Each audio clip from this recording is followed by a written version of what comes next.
Bom dia a todos, estamos dando início a mais um XP Connection aqui no portal da Infomoney e hoje trataremos aí sobre a indústria no Brasil, se ela vai desaparecer ou não, um grande questionamento, né? Bom dia, Ricardo Kim. Bom dia, Celso, bom dia pessoal, isso aí é um tema bem interessante aí, apesar de a gente não ter boas perspectivas, mas a gente vai comentar justamente disso e frente a esse cenário, o que é oportunidade de investimento, assim como a gente sempre faz no nosso XP Connection, mas primeiramente, bom dia a todos. Isso aí, e bom dia, eu também Gustavo Cruz aqui, ele que monta e faz a apresentação na área macro aí, nos ajuda e a gente traz um pouco para o micro e as oportunidades de investimento. Bom dia. Bom dia, Celso, bom dia, Kim, bom dia a todos que estão assistindo a gente. Então hoje a ideia é mostrar o que aconteceu com a indústria nos últimos anos, o que vem acontecendo e o que a gente está enxergando aí para frente. A indústria que tem sofrendo bastante nos últimos tempos. Ontem, inclusive, apresentando mais um resultado negativo. A indústria encolhendo mais um pouco. E hoje ainda saiu o PNAD, né? A parte de taxa de desemprego, pior nível desde o primeiro trimestre de 2013, com uma taxa de 8%.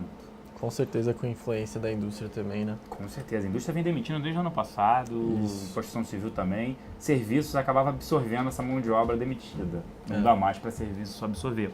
50% da mão de obra formal no Brasil é de serviços e a gente está vendo. Pergunta é, já chegamos no fundo do poço? Ainda não. Ainda vai piorar antes de melhorar. Pior com Levi, mas sem ele, pior ainda, né? Ruim com ele, pior sem ele. Essa seria a frase. Mas, dado que já temos aqui o pessoal participando e tudo mais, vamos iniciar nossa apresentação aqui. Então, apresentação na tela, por favor. A gente vai falar então da indústria. A ideia então é primeiro mostrar, lógico, aqui é o resultado de ontem, mostrando que realmente, tirando o cenário de crise, a indústria caminha para resultados históricos bem negativos. Já vem caindo desde o começo do ano passado, mas a gente acreditava que ia dar uma amenizada, mas só tem piorado. A indústria sofrendo bastante, então, a redução da demanda e os aumentos de custos, né? O cenário macro muito negativo, a indústria acaba sendo um dos primeiros setores a sentir. Então, talvez seja bem interessante acompanhar a indústria, porque ela também deve ser um dos primeiros setores a voltar a mostrar, a apontar primeiro que a gente está recuperando a economia. Então, cenário macroeconômico brasileiro bem ruim, indústria sentindo bastante, retraindo muito, principalmente com essa redução da demanda e os aumentos de custos, com esse baixo dinamismo do setor, ele impede o repasse de preços finais com essas pressões de custos, né? A gente mostrou também a indústria como porcentagem no PIB, vendo que ela está cada vez uma participação pior no PIB, né? Desde a série de 96, a gente vê que ela já tem atingido os piores picos aqui, as piores participações no PIB, e isso só tende a piorar nos próximos anos, a gente dá uma recuperada. Então a ideia é principalmente mostrar o que aconteceu e por quê, né? Por que a gente ficou para trás? Essa é a pergunta, né? A gente deveria estar então mais próximos dos emergentes, mas a gente inclusive foi esperado pela média do mundo. Isso sim, porque a indústria sensível é o custo do Brasil, que a economia tem piorado nos últimos anos, então ela é um dos primeiros a sentir, mas principalmente também porque os salários cresceram muito acima dos ganhos de produtividade. A produtividade no Brasil não melhorou, muito do que foi feito nos últimos anos foi muito para ajudar, né, num foco bem no curto prazo e nada no longo prazo, nada para melhorar a competitividade, para enfrentar gargalos e problemas mais estruturais, né, muito mais pontual que foi feito para retomar o crescimento da indústria. Mas a indústria ainda, mesmo que a gente tenha mostrado que ela perdeu uma porcentagem, perdendo a sua importância na porcentagem do PIB, ela ainda é muito essencial para recuperar a economia brasileira, ela ainda é muito crítica. Aqui a gente colocou alguns pontos do que foi feito, né? Exatamente esse foco no curto prazo, um crédito barato do BNDES, mas muito excessivo, muito muito em excesso, desregulando as expectativas da economia dos empresários na hora de tomar decisão. Então, com crédito muito abundante, que o empresário acaba tomando decisões de investimentos que ele não tomaria em condições normais da economia. Ele acaba elevando essa expectativa e traçando cenários além da realidade, traçando cenários positivos, pessimistas que seriam tidos como muito otimistas em situação normal na economia. Só para te interromper, o Afa Souza ele fez a pergunta: o que significa o PIN mesmo? A produção industrial mensal? Isso, é só para explicar porque pode ter falado e ele... Desculpa, então a PIN é a produção... voltar aqui. O PIN é a produção industrial mensal. Pode botar de novo no gráfico isso. Aqui é elaborado pelo IBGE, eles divulgam todo mês. E aqui é a produção industrial mensal, já tirando os fatores sazonais, que sempre poderiam dar alguma distorção. Aqui já mostrando mesmo como é que está a indústria no seu todo, como que ela está caindo, como que ela está desacelerando. Boa, obrigado. Aí voltando então, de novo, o foco do curto prazo acabou desregulando as expectativas, fazendo que muitos empresários tenham aprovado projetos que não aprovariam em condições normais. Também houve um pouco de aumento das tarifas de importação e sim a concessão de subsídios, né? Muito daquilo que já que não estavam melhorando as condições, não estavam melhorando a competitividade, diminuindo a burocracia, a estratégia adotada pela indústria foi a estratégia de entrar no bolo, né? Algo muito ruim e que acabou deteriorando muito a conta do governo nos últimos anos. Então a gente vê que a indústria acaba estando bem no centro de vários problemas da economia atual. Também a gente tem aqui o gargalo energético de infraestrutura. Um dos principais problemas agora no começo do ano de 2015 para a indústria foi justamente esse repasse de preços, né? Não só da energia, mas também de água, combustível. Então, como ela não tem dinamismo, como a demanda está em queda, ela não consegue repassar esse preço nos seus produtos. Então esse gargalo energético de infraestrutura, a gente já tem, isso é algo que é bem claro para todo mundo da população, que é muito difícil. A gente tinha nos últimos anos aquelas cenas lamentáveis de filas e filas no Porto de Santos, de caminhões para chegar no Porto de Santos. A gente vê muito, isso é bem um quadro bem claro, acho que na cabeça da população. Também a gente teve a queda no IPI, que gerou um crescimento um pouco artificial nas vendas de veículos. A gente já sabia que quando fosse elevar, ia reverter boa parte das vendas de veículos. Hoje o que está acontecendo são as vendas despencando. A gente vê venda de caminhão, venda de veículos, venda de automóveis, todas despencando a cada resultado da FenaBrave que vem sendo divulgado. Então a gente sabe que foi um pouco de um crescimento artificial, foi um crescimento muito focado no curto prazo, de novo. E o custo unitário do trabalho eu vou mostrar mais, claro, mais à frente, mas ele cresceu muito, que nem a gente tinha falado. Isso é algo que prejudica bastante, ele vai numa inércia e se torna muito caro para a indústria contratar e empregar no Brasil. Por último, aqui nesse slide, a gente vai mostrar que o governo então não diminuiu as condições, né? Foi o que eu falei. A indústria viu que não ia melhorar nada, mas aceitou entrar no bolo, o que desregulou muito das suas expectativas em condições normais. Aqui a gente tem o câmbio versus importação. O salário da indústria em dólar cresceu muito e o coeficiente de penetração de importações muito influenciado pelo câmbio. Vou mostrar um pouco mais claro daqui a pouco o que significa isso, mas o foco principal dessa parte é mostrar como esse salário em dólar, essa inflação de salários e de serviços precisa cair. Senão vai ficar cada vez mais caro para a indústria produzir do país e a gente vai ver cada vez mais o desaparecimento da indústria no país.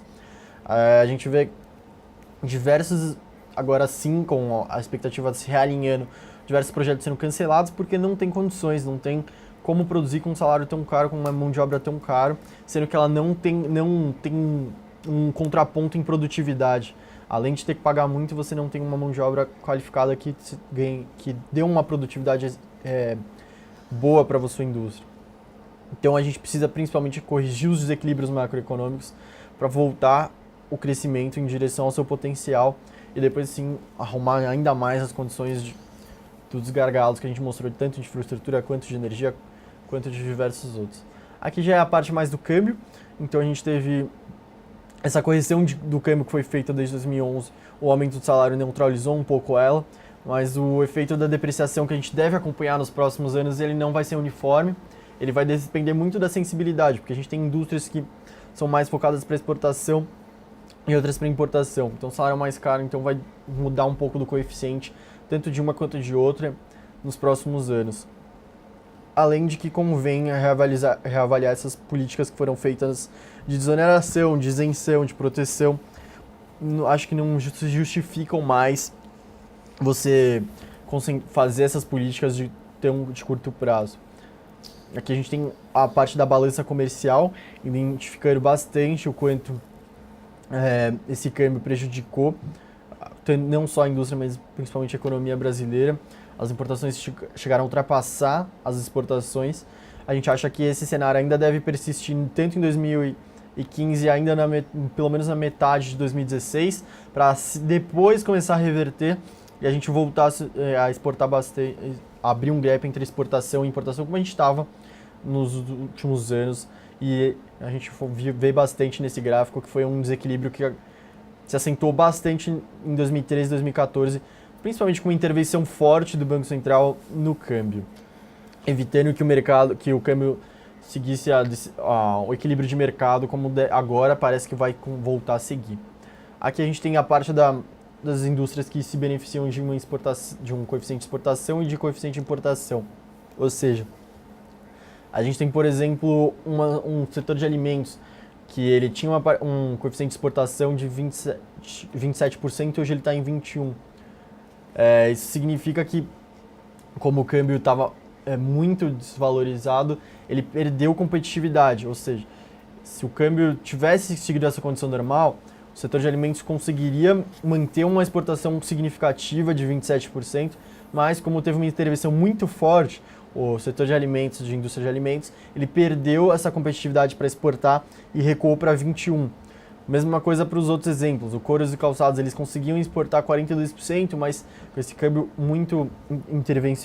tendo muita intervenção, ele foi para 26%. Mas também tem o outro lado, aqueles que viram a outra parte, eles importam insumo, mas eles tinham, por exemplo, o têxtil, ele tinha um coeficiente de importação de 9%, mas ele viu chegar a 19%, com esse câmbio com muita intervenção no câmbio. Acho que aqui principalmente o que retrata a situação da indústria hoje, esse gráfico que tem bastante informação e a gente tem que acompanhar uma por uma. A gente acredita sim que deve seguir nos próximos meses esse ciclo de aperto monetário, a economia ainda deve penar bastante, ainda não bateu o fundo do poço, quando o Celso falou no começo, ainda não terminou nem a inadimplência.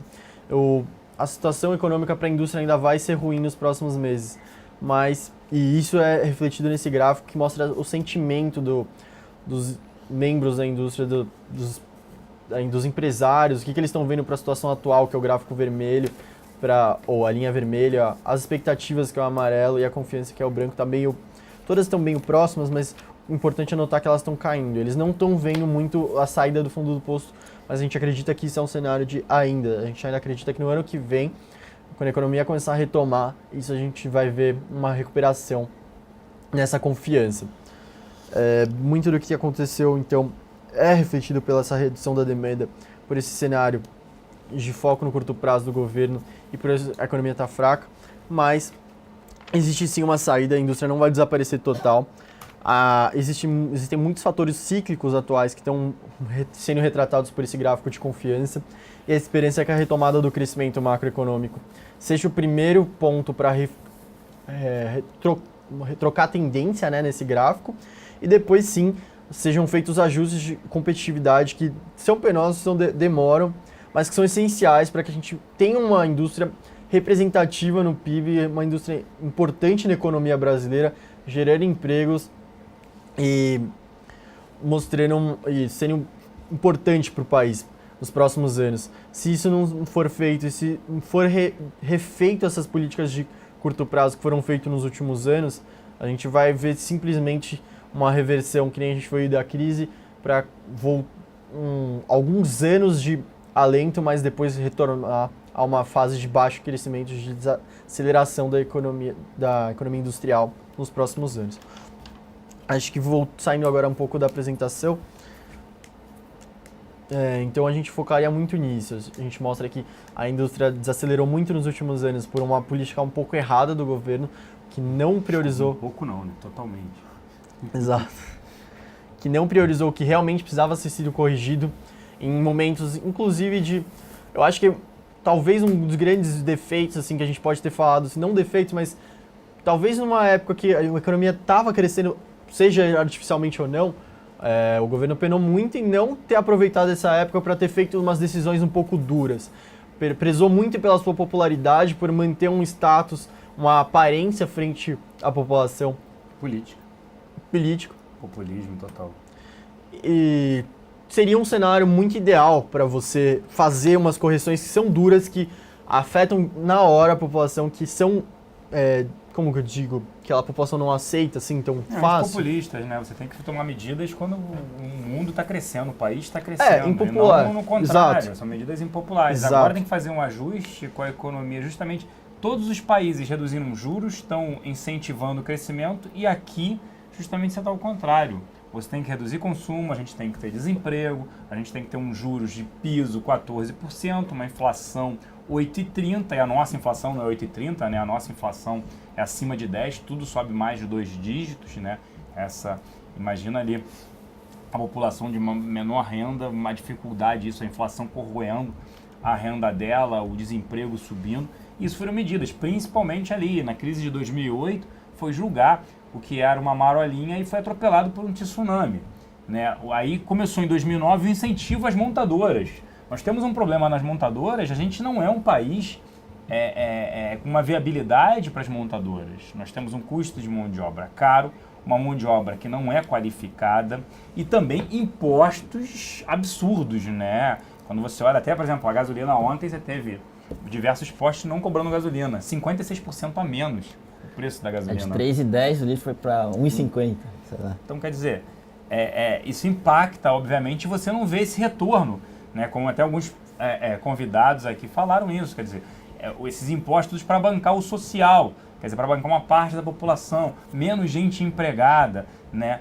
Esse governo ele não incentiva o empreendedorismo. A gente brinca que o pobre, que é o Bolsa Família, a classe média busca concurso público para viver do Estado, né, a estabilidade econômica, e o rico fala, pô, eu não vou investir nesse país, eu não vejo retorno, o governo é meu sócio, é o maior sócio que eu tenho, que leva boa parte do meu retorno, eu não posso demitir, é cheio, tem multa daqui, multa dali, o governo muda a regra toda hora, eu não tenho uma clara situação de câmbio, porque, pô, a mão de obra em dólar ainda é uma mão de obra cara e não é qualificada. Como é que se muda isso? Aí a gente tem educação, um ajuste fiscal, redução de gastos do governo, né, corte de ministérios. Por que não corta ministérios? Isso a gente não vê, né? Então, é impressionante. Eu diria que se a gente pudesse resumir a apresentação, o que aconteceu com a indústria nos últimos anos em uma frase, a gente teria que falar que muito foi feito para simplesmente estimular a demanda artificialmente, para manter as vendas da indústria, manter o nível da indústria naqueles patamares por meios artificiais, e pouco foi feito para realmente melhorar as condições de oferta da indústria, para a indústria conseguir competir, a indústria ter uma condição de abaixar preços, de melhorar as condições de produção dela aqui. Então foi feito o caminho mais fácil, digamos assim. O caminho que tinha um resultado de curto prazo, todos sabiam disso, não adianta falar que não, mas foi isso que foi feito e grande parte dos empresários se deixaram levar e hoje em dia estão sofrendo diversas consequências porque eles simplesmente mudaram as expectativas dele, achando que esse cenário ia ser eterno, sendo que a gente sabia que não era. E agora a consequência bate feio e a indústria sente muito forte. É bem em linha com o que o pessoal estava conversando aqui no chat, né? Enfim, o carro caro, etc., a quantidade de impostos. Mas é isso, o dinheiro tem que sair de algum lugar para você financiar medidas anticíclicas, medidas populistas, etc., ao longo desses últimos anos. E agora, realmente, a gente vai tentar virar essa chave, mas, de novo, como a gente bem comentou aqui, a inércia é bem grande, né? Então, vai impactar e já está impactando aí todas essas questões de medidas fiscais para esse ano, né? Mas existe saída, né? Isso que a gente quer deixar claro, assim. Se for um governo mais regrado, mais estruturado, que tem uma cabeça mais pro longo prazo, mais porque mudar, não cometer os mesmos erros que foram cometidos, existe saída para a indústria pode se reinventar. E Celso já até falou em outras épocas, a indústria não vai desaparecer, ela já passou por diversas crises. Sim, eu acho.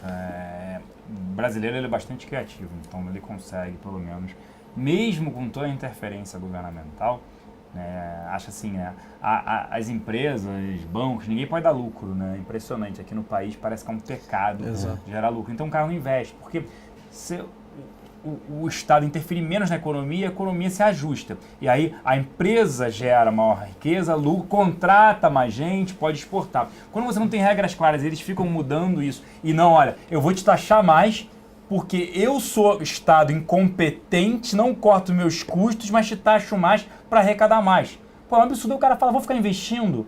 Pô, a contribuição social do lucro líquido dos bancos saiu no governo PT de 9 para 15, agora 20, mais do que dobrou. Porque os bancos ganham muito dinheiro. Por que eles ganham muito dinheiro? Como eles são eficientes? Como é o nosso mercado? O spread financeiro é caro, né? O banco cobra mais do que a taxa. Sim, risco de inadimplência. Fora isso, por que ele ganha também mais dinheiro nesse segmento? Porque o governo incentiva o consumo. Vamos consumir, vamos comprar carro, em vez de incentivar a logística. As indústrias têm um custo muito alto. Uma extração do minério, por exemplo, o minério na mina é muito barato. Mas para você levar até o porto e exportar para a China é um custo absurdo. Então por que não incentiva construção de ferrovias? Por que não teve em 2009, ao invés do Estado pegar e abaixar impostos para automóveis, linha branca, né, marrom, fogão, geladeira doméstica, todo mundo trocar? Vamos trocar, vamos incentivar isso. O cara se endivida ao extremo, paga juros altos, porque não consegue depois pagar isso na hora de renovar o crédito dele, e as indústrias se beneficiam, só que isso não é sustentável. Ao invés de pegar e falar, poxa, vamos construir portos, vamos privatizar os portos, vamos ter uma logística aí de ferrovias e concessões de rodovias, vamos fazer isso. Num cenário que você ainda estava crescendo. Agora, no pior cenário, vai ter que fazer isso. E o Estado que fala que não ia privatizar, está privatizando 40 bilhões de reais da Petrobras. A Petrobras tem que vender ativos, tem que privatizar, dentre outros. Então, é impressionante essa interferência, o quão ela é maléfica aí. Né? Óbvio, tem jeito, tem saída, a indústria não vai morrer, mas vai ter que se reinventar e é maléfico. E até alguns colocaram aqui, né, dizendo que o Manteiga aqui falando que a redução da indústria no PIB é uma tendência mundial. O setor de serviços ganha força em todos os países desenvolvidos. Sim, o problema é que a gente não é um país desenvolvido. A gente está envelhecendo e mantendo-se como classe média. A gente não está ficando rico. A população envelhece e não fica rica. Aí a gente vai debater educação, dentre outros, e a gente pode ir até para as perguntas. Não, eu acho que a parte da produção industrial frente ao mundo caindo, o problema é que a gente tem um slide aqui, se quiser até volto. É a parte que a gente está caindo, né? Pode botar na tela. Acho que esse que é o problema. O problema é que a gente ficou para trás, assim. A gente tem problemas que nem os emergentes têm, que são, assim, sempre a gente vai ter enquanto a gente estiver nessa categoria. A gente tem uma tendência às empresas evitarem ir para o mercado por não terem confiança nas condições de mercado, por temerem intervenção e elas quererem crescer, terem aquelas aglomerações gigantes, as empresas comprarem as outras e ficarem cada vez maiores para evitar essa ida ao mercado, como teria, ao contrário do que teria nos países desenvolvidos. Mas a gente vê aqui que o Brasil ficou muito para trás, a boca do jacaré abriu muito aqui. O Brasil deveria estar muito mais perto dos emergentes do que está, inclusive, abaixo do mundo. Acho que esse é um problema, assim, que fica bem evidente o quanto foi desastrosa a política industrial nos últimos anos. É mostrar que não basta a gente ficar longe dos emergentes, a gente foi ultrapassado por países que deveriam estar penando para chegar perto da gente por condições naturais. Então acho que pode tirar da apresentação, mas acho que isso que mostra que foi algo bem equivocado, assim. Então, vamos tratar aqui das perguntas, aqui a gente até ser os autores aí nesse... falar da indústria, infelizmente, a destruição da indústria. É porque isso impacta todo mundo, né? Então não tem como você ficar alheio a isso. Sem lugar mais, então taxa ele. Peraí, por quê? É porque é basicamente aquela curva, né? Quanto mais tem intervenção e o cenário é incerto para o empresário, menos ele vai investir, menos ele vai inovar e ter esse apetite aí a investimento. Então, mais taxação, tem uma curva ali que de fato tem uma hora que não faz mais sentido você investir, porque você não sabe o que vai acontecer. Você vai lucrar mais, vai ser taxado, vai ter canetada, então não vou investir. E é um pouco essa questão aí de intervenção e ambiente incerto e que destrói a confiança ali. A gente vê a confiança do empresário caindo e indo de mal a pior, mas enfim. A gente, quem o que falou, a gente viu nos últimos anos, por exemplo, na indústria de... É um exemplo, assim. Não, o governo falava que ia manter a política por vários anos de de estímulo lá, que ia manter. Do nada, de um dia para o outro, apareceu no jornal que nem o Kim falou, uma canetada. Agora não é mais assim. E simples. Não se preocuparem em dar uma justificativa maior do que simplesmente mudar a lei. E isso é muito ruim para fazer um ambiente de negócios aqui no brasileiro. É o convidado 4274, Celso Enquim, o calo, entre aspas, da indústria brasileira é o câmbio valorizado. A desvalorização dos últimos meses ainda não foi suficiente para reverter o quadro ruim para a indústria? Concordo? Concordamos, mas mesmo assim não é só o câmbio, né? Mesmo que o câmbio tivesse 3,70, óbvio que ajuda a indústria local, mas só pensar que o câmbio, né, o dólar se valorizando em relação ao real resolve os problemas brasileiros, isso é muito ruim. Né, Kim? Não é só isso, né? Venda de caminhão não adianta, né? Um dos pontos, né? Esse, mas... Ajuda, mas não resolve o problema. Era educação, eram investimentos. É o Estado quer fazer investimento, vamos fazer. Faz primeiro as ferrovias, depois privatiza, se for o caso. Mas não, a gente não vê isso, não vê uma agenda clara olhando isso. Então vai ser esse ano. Esse ano e ano que vem uma preocupação aí de ajuste fiscal, né? O Fogo Amigo, o próprio PT dentro dele, Lindenberg, entre outros, jogando para a plateia, o próprio ex-presidente Lula jogando para a plateia, dizendo, não, é absurdo ajuste fiscal, não sei o quê, tem que sair Levi e ficar o Nelson Barbosa, coisas absurdas assim, né? Ruim com ele, pior sem ele, com o Levi, tentando fazer o trabalho correto, só que, como você bem colocou no início, isso tem que se fazer num período, o ajuste é sempre mais fácil de ser realizado quando você está crescendo, porque não aparece ali. Só que você vai fazer num ano de recessão, com PIB caindo 1,40, 1,5%, com inflação de 8,30, com Selic a 14%, é óbvio que é mais complicado, porque gera mais desemprego. Isso é óbvio. É muito uma batalha de ego, né? Você não quer perder a sua marca histórica de popularidade para fazer algo que você sabe que é essencial, mas você deixa para o próximo estourar a bomba. Isso aí, então vamos lá. O Rio Hunter perguntando aqui, com a mão de obra dos setores naturalmente convergindo para um preço mais caro e a economia convergindo para o desenvolvimento, não seria natural a diminuição da industrialização do país e aumento do setor de serviços compensando um ao outro, obviamente excluindo esses tempos de crise que vivemos, apesar de ser um fator crucial com essa análise. Acho que a gente já respondeu até sobre isso, falando de serviços vem crescendo, só que agora ela não consegue mais absorver a mão de obra que saiu da indústria e da construção civil. O Mirella está perguntando aqui, por que o dólar não para de cair? É muito essa indefinição sobre... Agora é mais, acho que é uma parte mais externa, né? Vem mais da decisão da elevação ou não da taxa de juros básica dos Estados Unidos. Não é mais tanto da nossa parte. A nossa parte já ficou clara que a gente vai ter um governo um pouco menos intervencionista no câmbio. O Joaquim Levy, desde o primeiro dia de mandato dele, ele já falou que não aceitava isso, que não concordava com isso, não mais do que aceitava. Então a gente está cada hora que aparece um dado econômico dos Estados Unidos bom, o câmbio acha que sim, que vai subir logo a taxa de juros. Cada vez que o mercado de trabalho ou algum dado da economia dos Estados Unidos vem ruim, aí todo mundo do mercado acha que não, que o câmbio ainda vai continuar um pouco mais valorizado porque não vai levar a taxa de juros lá tão cedo. Esse curto e médio prazo vai continuar, né? Bastante volatilidade com cada informação e principalmente índice e dados que saem lá nos Estados Unidos. Mas muita gente já falando num aumento em setembro, né? Alguma coisa nesse sentido. Mas algo ainda esse ano a ver.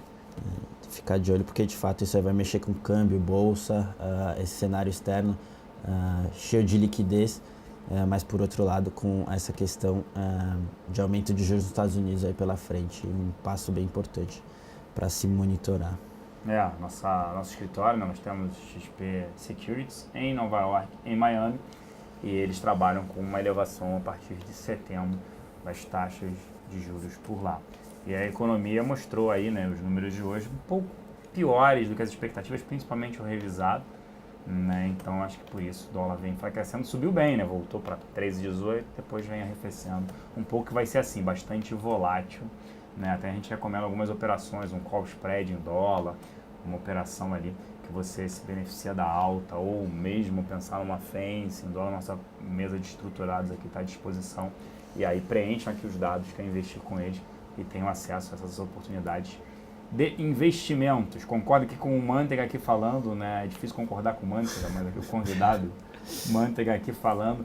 Sempre seremos o país das commodities? Sim, sempre seremos o país da exportação de bananas, né? Não seremos um país industrializado, um país forte na sua indústria por natureza. Sempre seremos exportadores de commodities, soja, milho, café, minério, né? Petróleo não, porque o petróleo criaram, depois da descoberta do pré-sal, o governo resolveu botar 30% obrigatoriamente do modelo de partilha para a Petrobras, e aí não se tem mais novas licitações, aí não cresce a produção de petróleo global brasileira. Enquanto que nos Estados Unidos, nos últimos 8 anos, dobrou-se a produção, aqui permanece estável.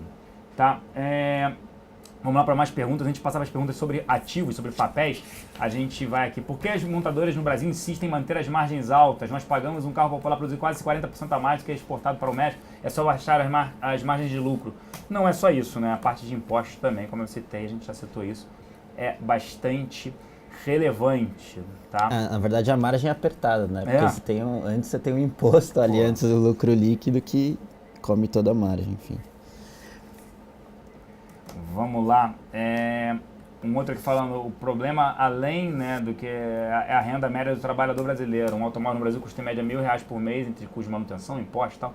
Um país que tem uma renda média de 2.100, né, 1.855, essa é a renda média, segundo até o dado da PNAD hoje, e caiu 0,4% ano contra ano. Ter uma carroça? Não, o governo não deveria nunca incentivar a compra de automóveis, como eu citei no início, e sim sobre uma logística, metrô, trens, acesso a transportes, como é feito principalmente na Europa. Quase lá poucas pessoas têm carro, né? Não tem um incentivo de carro, e sim o transporte público melhor. O Botelho está falando aqui, tenho 20 milhões para investir esse ano. Aí, o Botelho com 20 milhões. Ainda posso confiar nas debêntures? Sim, mas depende, obviamente, se é um incentivo que o Levi quer dar, né? Cada vez maior as debêntures incentivadas, estruturadas, são livres de imposto de renda, elas só não são garantidas pelo FGC, né, que é até garantia de até R$250 mil. O FGC hoje tem 43 bilhões de reais, ele consegue aí, se desse um problema, um risco aí na parte de bancos, ele conseguiria suprir 99,7% desse risco, é bem elevado. Mas sim, você escolhendo uma debênture, a gente tem diversas aí, a maioria das empresas, eu diria, distribui pela XP. A gente tem as debêntures incentivadas, a gente recomenda principalmente algumas ali, IPCA, mais 7, mais 6, mas aí você tem que escolher, né, obviamente, uma boa empresa, uma boa emissão. Né? Às vezes vale uma taxa menor, um retorno um pouco menor do que querer uma taxa maior, e não coloque todos os ovos numa cesta só.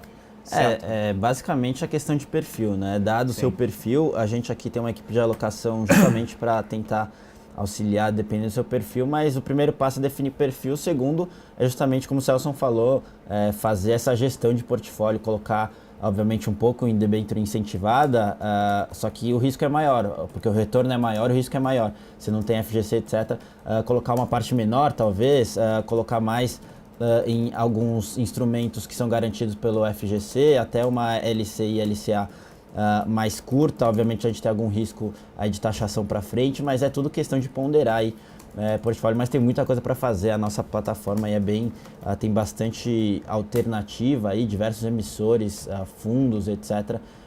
Ali do lado, por exemplo, na parte da renda fixa tem o rating de cada, por exemplo, CDB ou qual que é o rating do banco, etc. Justamente para você comparar, é bem interessante. Tem muita coisa para fazer, né, nessa gestão até de renda fixa, que tem se tornado cada vez mais atrativa aí com esse aumento de juros, né, que a gente está passando. Isso. E aí vamos lá, né, continuando aqui as perguntas, aí passando agora para os ativos, né?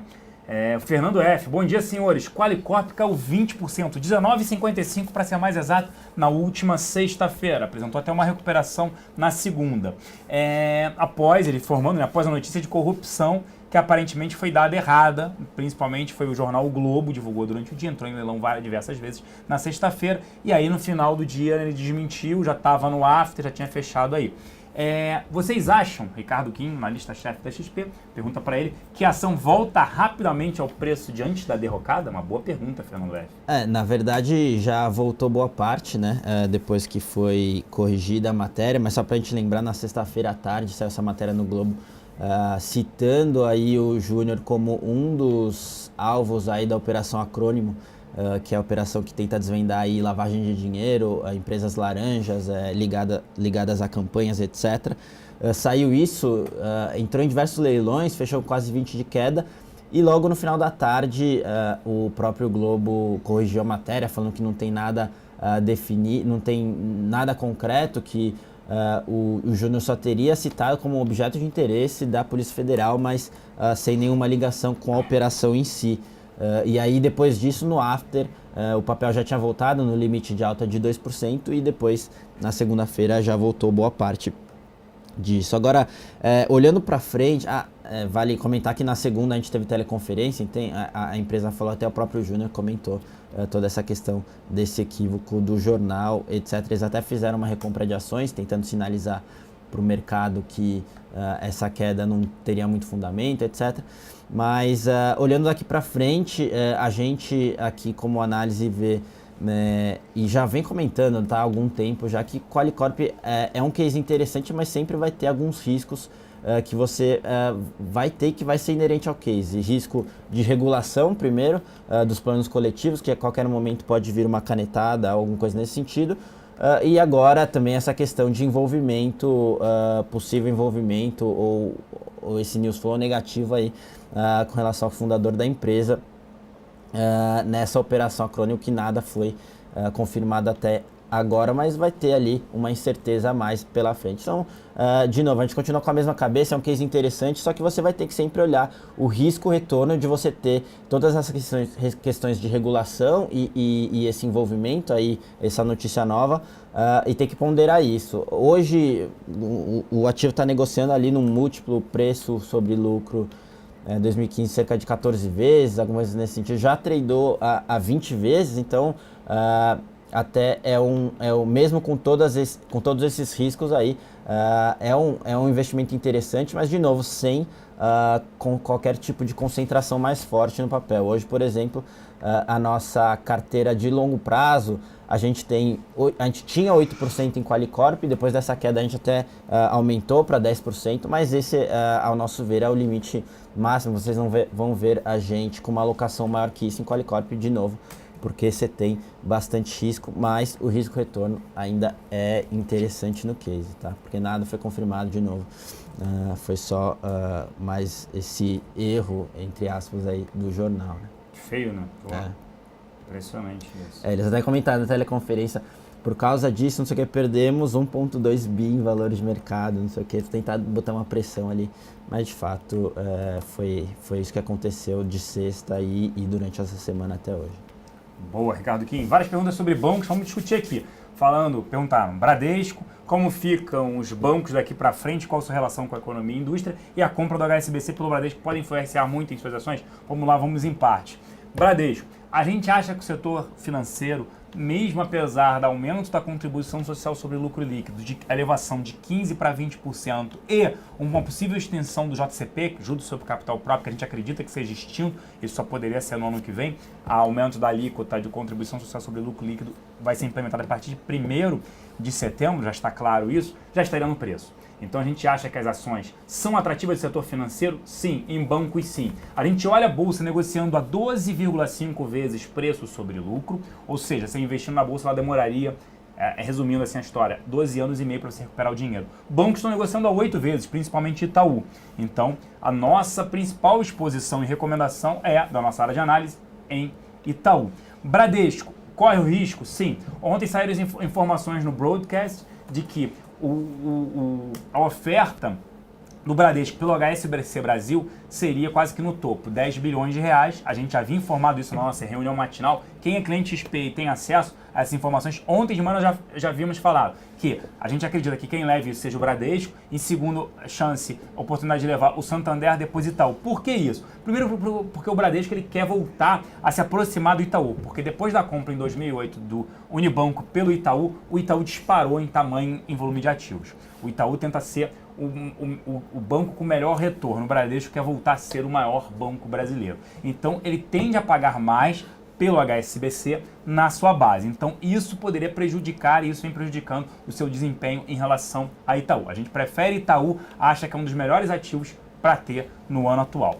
Falando de que a economia retraindo bate em bancos, obviamente, bate em que sentido? Crescimento de crédito menor, aumento de inadimplência, mas em compensação o spread financeiro tem subido. Os bancos, Itaú e Bradesco, só estão dando crédito para grandes empresas e para pessoa física olhando consignado, que é um crédito de menor risco, e também de financiamento imobiliário, que tem alienação fiduciária, também é um crédito de menor risco. Para pequenas, micro e médias empresas, quase não está crescendo, cresceu 1,6% o crédito do Itaú e Bradesco em relação ao primeiro trimestre desse ano em relação ao ano passado. Itaú, a gente acha uma boa oportunidade de investimento. O Vitor Esteves está perguntando aqui, do jeito que o Brasil se encontra com ajustes fiscais e vários outros acontecimentos, é uma boa hora de investir no mercado de ações brasileiros? A gente não gosta de olhar o índice, né? Não gosta de olhar alguns ativos. Suzano, atrelado a dólar, a gente acha que o dólar é para cima. Itaú, Cielo, BB Seguridade, própria CETIP, né? Tem que concentrar, não dá para olhar, vamos para commodities, em queda, Vale, Petrobras. Não, a gente não acredita nisso, não gosta de olhar o índice Bovespa, mas gosta de olhar alguns ativos. E já respondendo sobre Itaúsa e Suzano, Itaúsa seria Itaú, Itaúsa, valor dela de mercado, 96% dela é uma hold que controla o Itaú, e 3,5% é Duratex. O restante é L Queiroz, Itaú Tech. Então, Itaúsa também é uma boa oportunidade de investimentos. A gente fala Itaú, mas Itaúsa seria como replicar Itaú. E aí, Suzano, Ricardo Kim. Só antes de entrar em Suzano, complementando com o que você estava falando de investimento em bolsa, de fato, olhar a bolsa como um todo pode se tornar um perigo aí, investir em Ibov, porque, querendo ou não, está negociando a um múltiplo ali,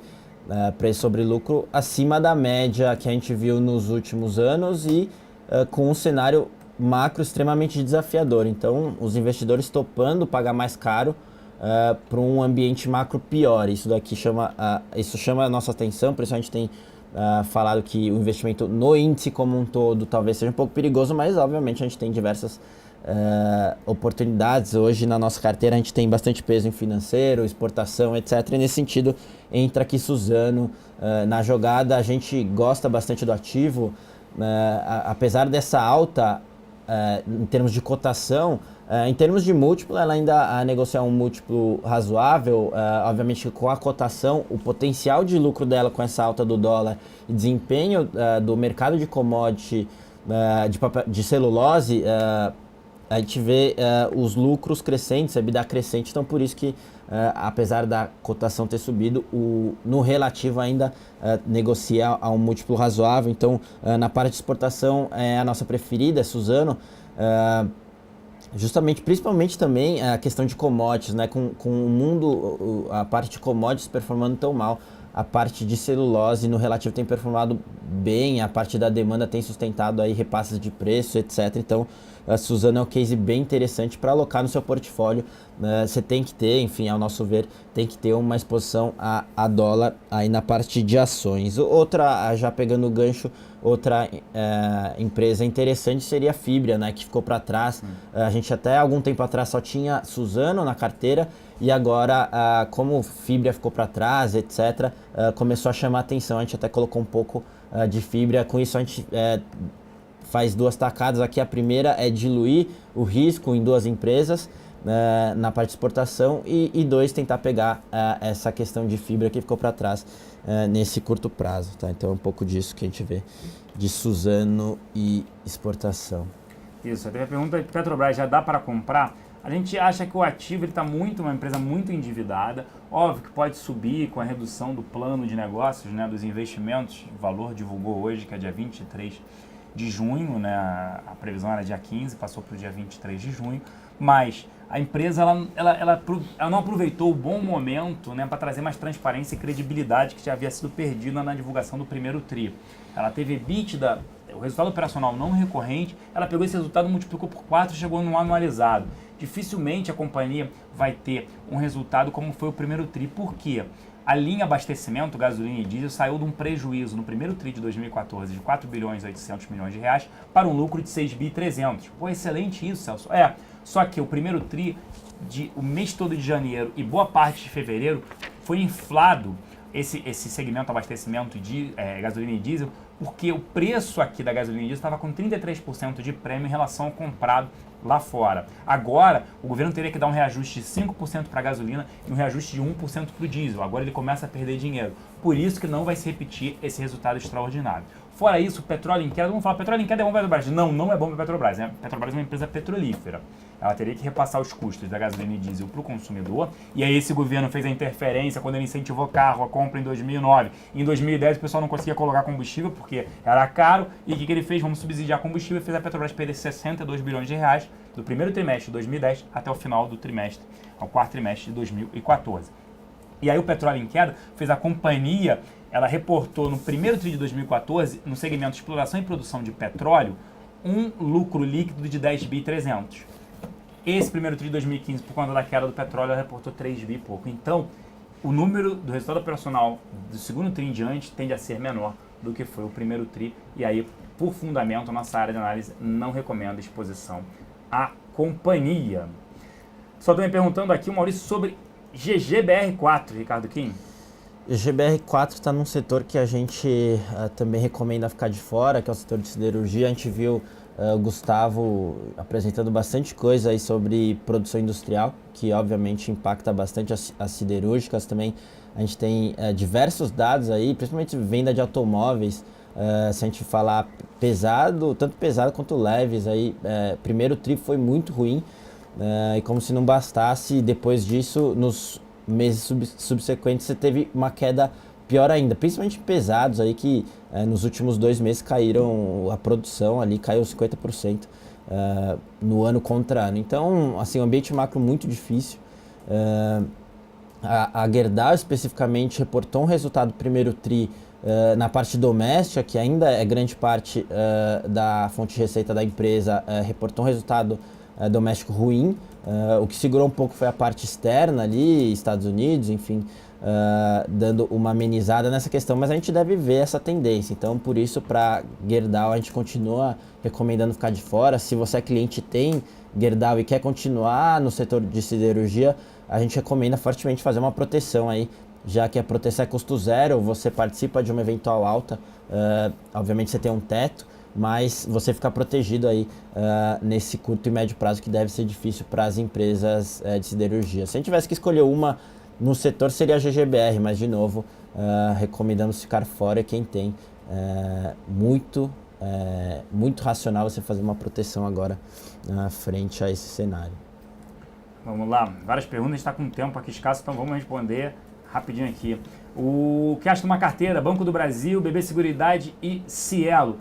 Só dessas aí a gente não gosta de Banco do Brasil por conta da interferência governamental. Você já está exposto a BB Seguridade, então comprar Banco do Brasil, eu sei disso, tem exposição a Cielo e BB Seguridade, mas eu iria só nas duas. O Banco do Brasil não, reportou um retorno sobre patrimônio de 14,5%. É quase a taxa Selic pode atingir isso esse ano. Então ele tem que negociar com desconto? Tem. Itaú reportou 24,5%, Bradesco reportou 21,5%. Comprar Banco do Brasil ficaria de fora, pode ser utilizado depois. Se os grandes bancos privados não quiserem dar crédito, o Banco do Brasil pode querer vir e dar crédito. Então é ruim, não recomendamos o Banco do Brasil. O Will Canhete perguntando, Cielo, já falamos, ok, para ter uma carteira, BB Seguridade sim, Itaúsa sim, Suzano sim, Ambev sim, Cetip sim, Itaú sim. Só dessas aí, Bradesco, a gente prefere Itaú. Você tem uma carteira parecida com a nossa carteira, até recomendada aí, mensal. A dividendos está muito parecida com essa também. Mas teria sim. O que poderia acontecer com a privatização completa da Petrobras? Esquece, isso não vai acontecer com esse governo. Seria excelente. Olha o que aconteceu com a Vale. A Vale não tem problema nenhum. Olha quanto se valorizou a Vale desde a privatização. E olha quanto se desvalorizou a Petrobras desde a sua oferta de ações, qualquer coisa que fale. Gostaria de entender o motivo da queda acentuada de Pão de Açúcar, uma vez que ela expande suas lojas, aumenta seu lucro e recentemente entrou no MSCI com volume grande de ações. A gente aqui vem até falando constantemente para não ter Pão de Açúcar. Nós temos uma carteira short semanal, a gente ia incluir Pão de Açúcar, só estava com dificuldade de ter aluguel. O ativo estava R$ 102, estava negociando a 20 vezes lucro, não faz sentido nenhum. Fora isso, expandir lojas não significa que a empresa esteja entregando um retorno maior. A empresa não conseguiu repassar a inflação. Ou seja, ela cresceu 4% vendo as mesmas lojas, same-store sales. Isso, todo mundo falava assim, não, alimentos continua crescendo. Não mostrou isso. A população continua gastando, provavelmente, o mesmo volume de compra, só que está comprando menos produtos. Então não há um crescimento em alimentos. Está tendo uma troca de pratos prontos para produtos in natura. Simples assim. O cara comprava uma lasanha pronta, da Sadia, hoje ele compra uma massa para fazer a lasanha, carne moída, ele compra tudo quando consegue comprar. Então tendo uma substituição. Fora isso, 25% das vendas de Pão de Açúcar estão atrelados a eletrodomésticos e eletrônicos, o que está em queda absurdamente. Caso de Magazine Luiza, Via Varejo, então é afetado. A gente ainda não recomenda Pão de Açúcar, estamos olhando o ativo que apresenta forte queda, mas ainda não. A gente prefere, por exemplo, em varejo, lojas americanas que não depende do crédito, ticket médio de R$ 32,00, muito baixo. Kim, o que você acha de Embraer? Embraer é aquele case de exposição a dólar também, é uma alternativa interessante se você quer compor o seu portfólio com exportação. A gente até tinha na carteira, mas a gente preferiu aí reduzir a exposição e alocar em fibra e Suzano. Então nossa preferência se você quer ficar exposto à exportação, Suzano e fibra, mas não deixa de ser uma empresa bem resiliente ali e principalmente se beneficiar com o dólar, a Embraer. Nesse sentido, pode compor sim, mas de novo a gente prefere as outras duas. Tá? Isso aí, vamos lá respondendo rapidinho. CETIP é uma boa opção? Sim, gostamos de CETIP. Está vindo com COI, né, certificado de operações estruturadas também, é um ativo crescente, distribui bons resultados, né, dividendos também, está na casa ali de 4,5%, 5%. A gente só prefere agora, a gente trocou nas nossas carteiras CETIP por BB Seguridade, a gente preferiu isso. Eletropaulo, o ativo vem subindo bastante por conta de aumento tarifário. Pode ter um novo aumento agora em junho de 16% nas contas residenciais, impactando a inflação. O ativo pode continuar dando, a gente prefere ficar fora do setor de distribuição e de geração de energia. No setor de elétrico, a gente prefere exposição à Taesa, que tem um dividend yield, né, projetado de dividendos na casa de 11%. Eco-Rodovias, o que você acha, Ricardo Kim? De novo, não gostamos do setor. A gente está vendo, em termos de fundamento, tráfego de leves desacelerando muito e pesados já caindo bastante desde o meio do ano passado. Então o fundamento está ruim.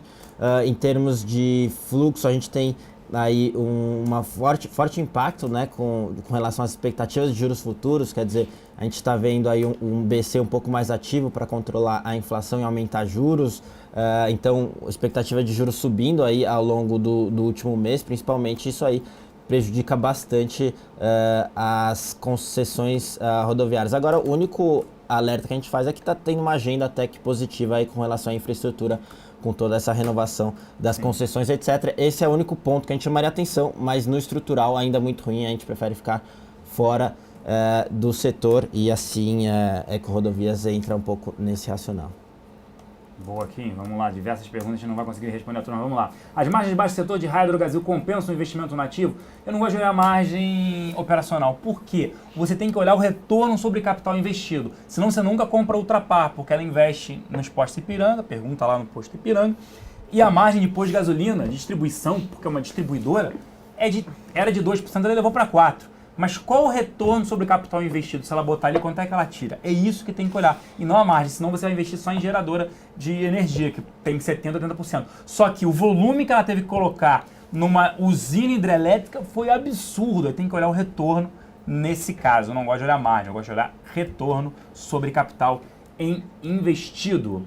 O que acham do Banco Paraná Banco? A gente acaba... Pequenos e médios bancos vão sofrer, estão entregando um retorno do seu patrimônio abaixo da Selic. A gente acha que não vale a pena, não vale, vai demorar a se recuperar e também fiquem fora de incorporadoras.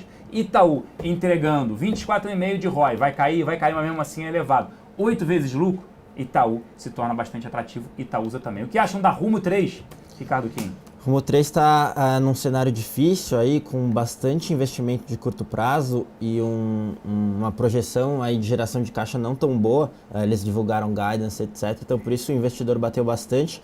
Agora ela entra aí nessa agenda teoricamente positiva de infra, com renovação das concessões ferroviárias, etc. Então esse é o ponto que a gente chama atenção.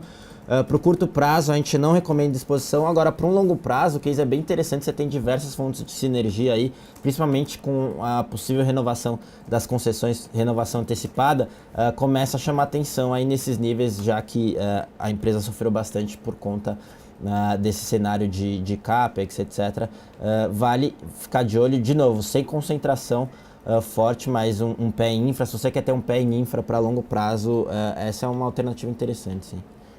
Bom, vamos lá, o tempo já praticamente estourado. Grendene, Dias Branco e Guararapes. Vou falar do início para o fim. Guararapes, excelente empresa, bem gerida. O problema é que a concorrência, o que está fazendo a loja Renner ganhando market share, teria que olhar, torcer para Guararapes um dia ser vendido, olhando no longo prazo, para ter esses ativos, principalmente olhando os small caps, só olhando um cenário, loja de Riachuelo e tudo mais. Não sei se não entraria agora. É barato o ativo, valuation barato, mas eu não vejo trigger de curto prazo para o ativo andar. MG Branco pode sofrer justamente com esse cenário aí. O Brasil é altamente consumidor, né, da parte de biscoito e massas também, olhando per capita, consumo. É um ativo bom também, bem gerido, Thiago Ribeiro, mas eu acho que tem outros ativos com maior liquidez. A gente está evitando ativos de menor liquidez. Por quê? Simplesmente que se o gringo desistir do país tiver um problema, o que vai acontecer, você viu o que aconteceu com dados do FIES no setor educacional, tendo liquidez Croton Estácio, que dirá ativos com menor liquidez. E Grendene também, entra num ativo, um valuation barato, atrativo, mas a gente prefere ter exposição a ativos com maior liquidez, né, e melhor até diria gestão. A Ambev, como fica nesse setor que é muito visado com constantes aumentos da carga tributária? A Ambev está negociando 18 vezes lucro, é um ativo caro, mas é um ativo bem gerido que deve reportar aí um dividend yield na casa de 5,5%, o que a gente acha atrativo e entrou na nossa carteira recomendada dividendos, tá? Obrigado aí, a gente não vai conseguir responder todo mundo, infelizmente. O convidado 6367 falou dos analistas de mercado, esses são os melhores, diretos e objetivos. A gente tenta fazer isso, não vale a pena entrar em Vale ainda, vamos esperar, só muito longo prazo, por enquanto não entraria, certo? Isso aí. Bradesco, é o que a gente falou, preferimos Itaú, Bradesco ainda pode sofrer a parte de bancos. Gente, tenha acesso às nossas análises, a gente tem esse programa diariamente, tem diversos programas na XP, tenham acesso, preencham, querem investir com eles aqui embaixo, tenham acesso a todos esses tipos de programa. A gente quer ajudar o brasileiro a investir melhor, a gente não vai falar assim, saia comprando bolsa, você tem que diversificar, você tem que ter um pouco em bolsa, um pouco de exposição a dólar e um grande montante em renda fixa, aproveitar essa taxa de juros elevada. Não tem que, porque aqui a gente mentir, a gente quer que você invista melhor e hoje o brasileiro tem que saber aproveitar essa oportunidade. Infelizmente, assim, esse governo foi reeleito e aí o que acontece? A maioria que reelegeu esse governo vai sofrer essas consequências de altas de juros, de inflação corroendo a renda. E aí surgem oportunidades para quem tem dinheiro e tem uma renda maior, que é justamente renda fixa, diversos produtos. E lembrando, XPTD11, que a gente já falou várias vezes, ele tinha um desconto de 20%, está com desconto só de 10%. Vale a pena chamar a atenção, gente. Obrigado aí pela atenção de todos, parabéns, obrigado pelo feedback aí de todo mundo, tá? Obrigado aí vocês. Infelizmente não deu para responder todas as perguntas. Eu volto novamente às 3 horas com o Fernando Góes para a Batalha do Século. E preencham dados aqui e participem, se inscrevam no xpi.com.br, abra sua conta na XP, ajudando o brasileiro a investir melhor. Certo, Kim?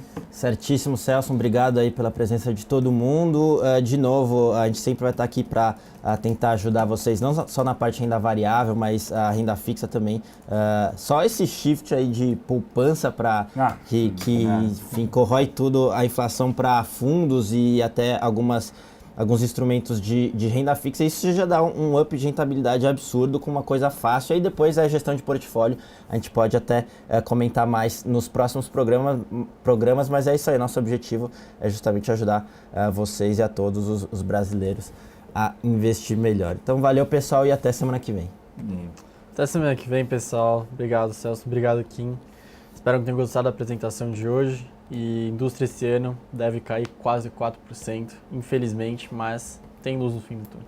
É isso aí. Um grande abraço, excelente feriado amanhã, descansem, tem mais bolsa sexta-feira e voltamos semana que vem. Um grande abraço, até lá.